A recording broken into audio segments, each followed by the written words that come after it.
Bus స్టాండ్లో ఇద్దరు డ్రైవర్ల మధ్య ఘర్షణ చెలరేగింది. ప్లాట్ఫామ్ పైకి బస్సులను చేర్చే విషయంలో వివాదం చెలరేగింది. తమ బస్సును ప్లాట్ఫామ్ పై పెడతామని ఇద్దరు డ్రైవర్లు వాగ్వాదానికి దిగారు. జమ్మలమడుగు డిపో డ్రైవర్పై కళ్యాణదుర్గం డిపో డ్రైవర్ దాడి చేశాడు. ఈ విషయం ఆలస్యంగా వెలుగులోకి వచ్చింది. వీరిద్దరు ఒకరిపై ఒకరు అధికారులకు ఫిర్యాదు చేసుకున్నారు.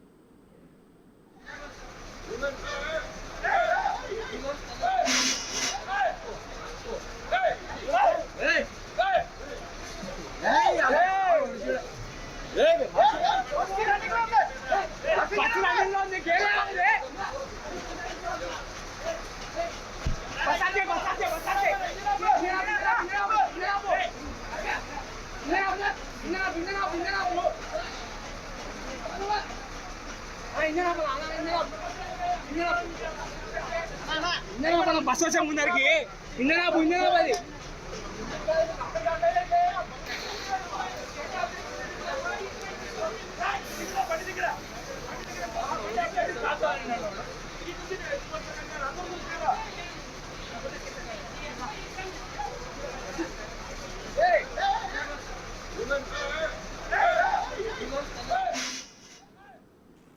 రైట్, మరిన్ని వివరాలు మా ప్రతినిధి శివాని అడిగి తెలుసుకుందాం. శివ, అసలు డిసిప్లిన్ లేనట్టుగా కనపడుతుంది. ఇట్లాంటి వాళ్ళని డ్రైవర్లుగా చేసి వాళ్ళతోటి ప్రయాణికులు పంపిస్తున్నటువంటి పరిస్థితి.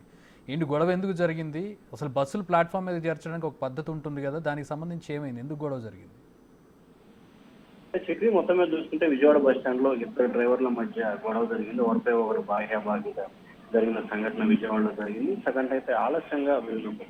ఇక ప్రధానంగా చూసుకుంటే ఏదైతే ఆర్టీసీ బస్ స్టాండ్ కి సంబంధించి ప్లాట్ఫామ్ ఉంటుంది. అయితే ఈ ప్లాట్ఫామ్ కి సంబంధించి ఏ ప్రాంతానికి వెళ్లాలన్నా ఆ ప్రాంతం సంబంధించిన బస్సులు ఉంటాయి.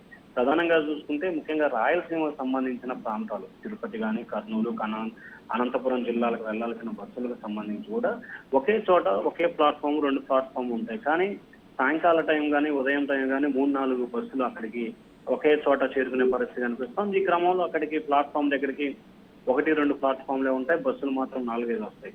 సో ఈ నేపథ్యంలో ఒకరికి సంబంధించి ఒకరి మధ్య కూడా స్వల్ప గొడవ జరిగినట్లు తెలుస్తా ఉంది. జమ్మలమడుగు బస్సు డిపో డ్రైవర్ పై కళ్యాణదుర్గం డ్రైవర్ దాడి చేసిన సంఘటన జరిగింది. అధికారులకు ఇద్దరు డ్రైవర్లు ఫిర్యాదు చేయడంతో ఆయా డిపోలకు సంబంధించిన అధికారులు అయితే విచారణ చేపడుతున్నారు. పూర్తి స్థాయిలో ఎవరు ముందు ప్లాట్ఫామ్ లో బస్సును నిలపాలి అనే దానికి సంబంధించే ఇద్దరు డ్రైవర్ల మధ్య కూడా వివాదం జరిగినట్లు కూడా అధికారులు గుర్తించారు. అయితే దీంట్లో ఎవరు తప్పు ఉంది, ఏంటి ఆరోజటానికి కారణాలు ఏంటి అనే దానికి సంబంధించి కూడా సీసీ ఫుటేజ్ ను సేకరిస్తున్నారు. దాని ద్వారా కూడా పూర్తి స్థాయిలో ఎవరు తప్పు ఉందనే దానిపై చర్యలు తీసుకునే అవకాశం అయితే కనిపిస్తా ఉంది.